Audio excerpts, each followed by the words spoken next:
welcome everyone. This is Hudson Santana of Santana Properties team. I have Emily, RiCharde, and Derrick with us today. We're here to talk about the Cambridge market. Emily, let's get started.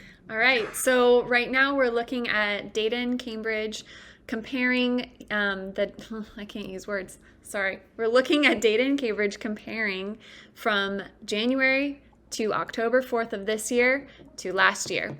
So inventory in Cambridge is down in all categories in single family, condos, and multifamilies. Days to offer is down in the single families, but up a little bit in condos and up by quite a bit in the multifamilies. The sale price for singles and condos are up and singles and condos are down and multifamilies are up. And closings are up in all by quite a bit for single families and condos especially. Yeah. To me, the fact that all categories, the inventory is down is impressive because, again, since I've been in real estate, we have not had any inventory. And the fact that even after COVID, we're seeing less inventory is kind of frightening. It just shows how, we need to build more properties. As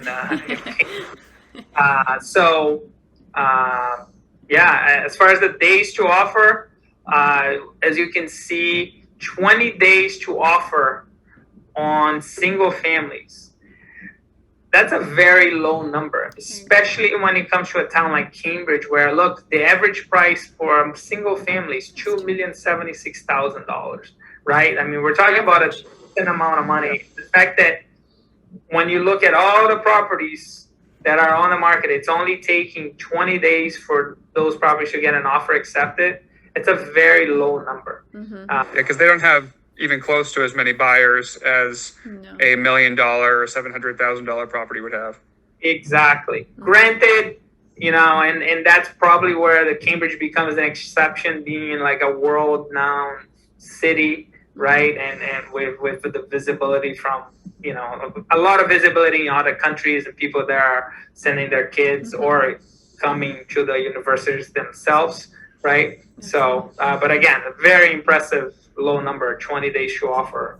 The condo market in Cambridge, 100 units, it sounds like a lot, but it really isn't a lot at all.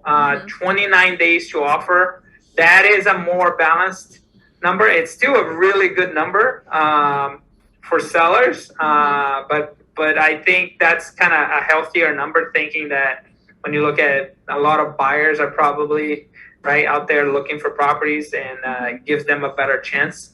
And the multifamily, so when we look at 28 days to offer, that's a pretty impressive number to me. Again, it's a very, very short number.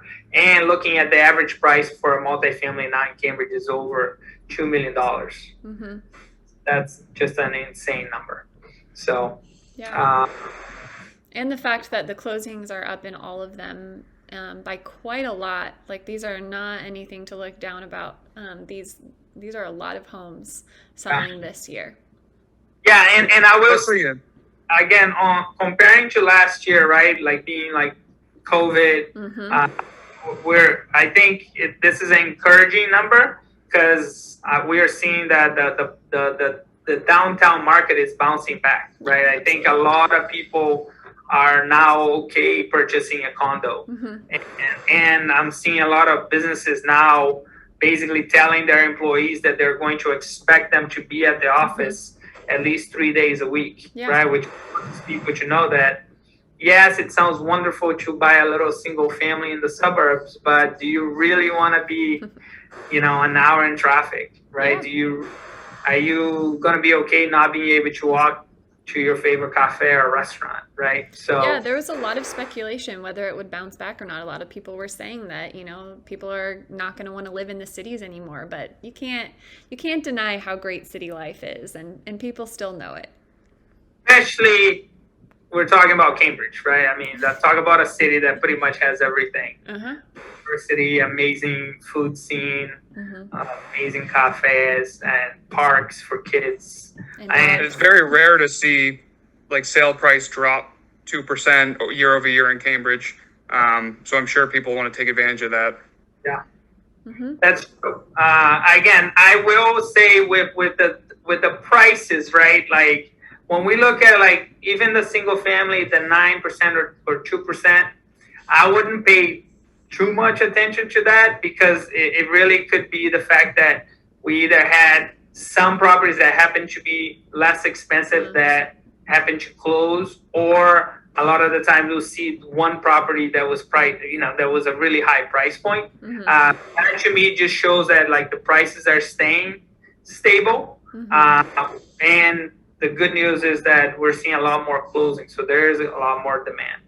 Derrick, are you seeing any shifts in terms of marketing? I'm definitely seeing a lot of people kind of looking closer to Greater Boston at this point. For a while, I mean, everyone saw it, just the single family craze. And it's definitely starting to shift more and kind of spread out between single families and condos. Awesome. Well, I hope this information was valuable to you. As usual, we always like to mention that if you're looking to either buy, sell, or invest, please think of our team. And again, if you agree, disagree, or have some additional comments, please comment on the video here. We would love to be able to get in touch with you and talk about this because we're really passionate about it. So have a great week, and we'll talk to you soon.